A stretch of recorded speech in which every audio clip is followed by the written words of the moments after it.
A graça e a paz, queridos. Um bom dia para todos, que o Senhor Jesus possa falar ao seu coração mais uma vez nessa manhã, nesse dia, que você continue firme naquilo que o Senhor tem para sua vida em nome de Jesus. Nós hoje estamos aí no dia 11 de junho e a leitura de 2ª Crônica dos capítulos 26 até o 29. E particularmente, eu preguei esses dias sobre Ezequias e particularmente ele tem me inspirado muito, apesar de algumas falhas depois, mas diante daquilo que ele se dispôs a fazer aqui, nós vemos no capítulo 29, contando a sua história. Isso me chama muita atenção e mais uma vez eu quero compartilhar contigo sobre a vida desse homem. Nós vemos aqui que quando Ezequias ele começa a reinar e toma posse do seu reinado, ele está num cenário de caos total. E aí nós vemos aqui que a realidade que ele vivia do templo, da casa do Senhor, é que as portas estavam fechadas.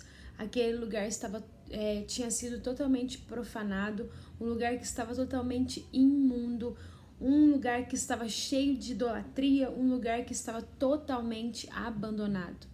As portas do templo estavam fechadas. Ou seja, Ezequias estava no lugar de caos.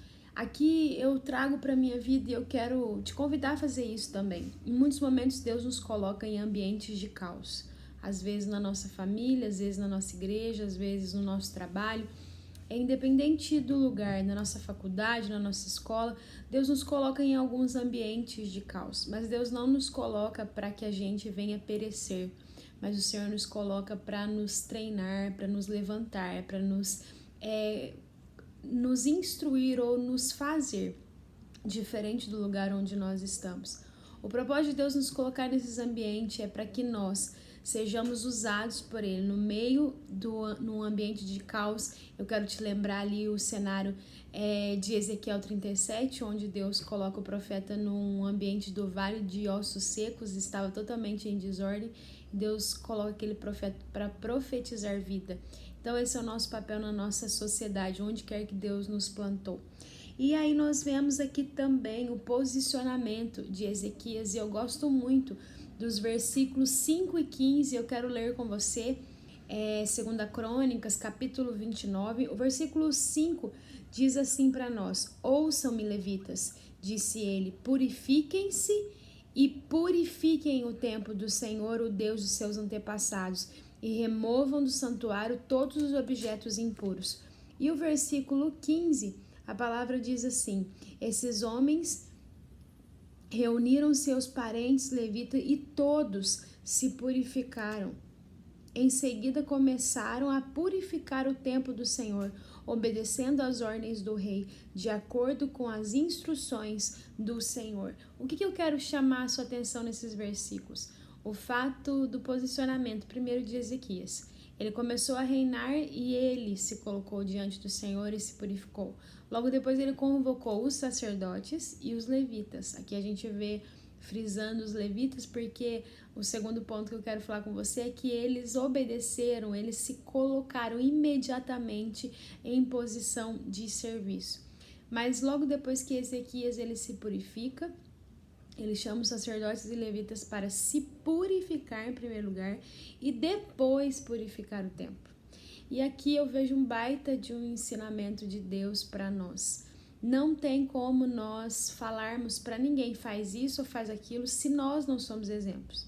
Não adianta nós querermos que as pessoas nos agradem ou que elas façam da maneira como nós instruímos se nós não nos posicionamos. Não adianta a gente falar que a obra de Deus vai para um lado ou para o outro se nós não nos colocarmos diante do Senhor. Então não adianta nós falarmos para os nossos filhos que devem fazer algo se nós não fazemos. Então eu vejo aqui um baita de um ensinamento de Deus para nós, de nós nos posicionarmos, porque à medida que nós somos tratados, curados, purificados pelo Senhor, isso não fica pesado para nós. Muitas vezes as pessoas carregam a obra ou falam da obra de forma muito pesada.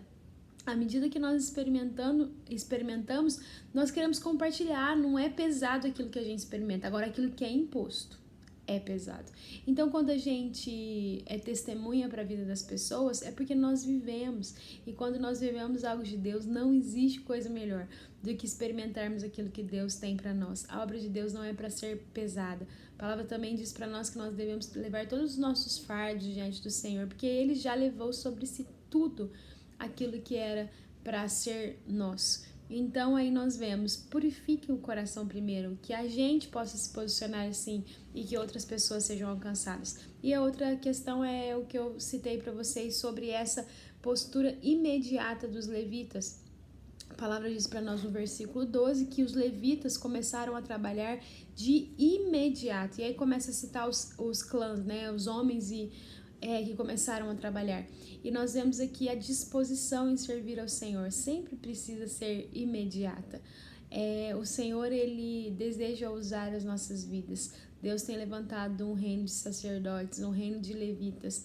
E nós, somente nós, podemos dizer se nós queremos ou não obedecer ao Senhor.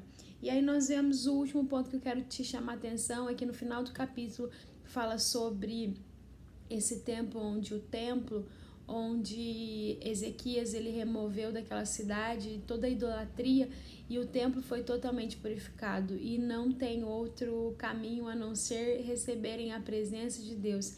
E aí nós vemos aqui que Deus volta a habitar naquele templo. E aí, consequentemente, junto com a presença de Deus vem muitas outras coisas, e uma delas é a alegria. E aí nós vemos aqui o posicionamento do povo de Deus, que eles voltam a oferecer holocaustos, sacrifícios, eles voltam a cantar ao Senhor, a adorar a Deus, e eles dão ações de graça, ou eles agradecem ao Senhor por tudo aquilo que Deus estava fazendo. Todas as vezes que nós permitimos que o pecado saia de nós, então a gente vê a purificação do templo, mas o templo sou eu, o templo é você. Todas as vezes que nós somos lavados, limpos, purificados do nosso pecado, o Senhor habita, porque a palavra diz para nós que o Senhor não habita onde há pecado, porque o pecado faz separação entre nós e o nosso Deus, e nós vemos que quando a nossa vida é limpa, Deus vem e acrescenta alegria em nós, e nós somos chamados a adorar, a celebrar, a dar toda a honra, toda a glória ao Senhor, a dizer ao Senhor com todo o nosso coração quanto nós somos gratos por aquilo que Ele fez. Que fique um ensinamento para você nessa manhã e que o Senhor Jesus possa moldar a sua vida cada dia mais e mais. Que a gente possa se purificar, mas sempre adorar e buscar o Senhor com toda a intensidade do nosso coração. Amém, queridos? Deus te abençoe.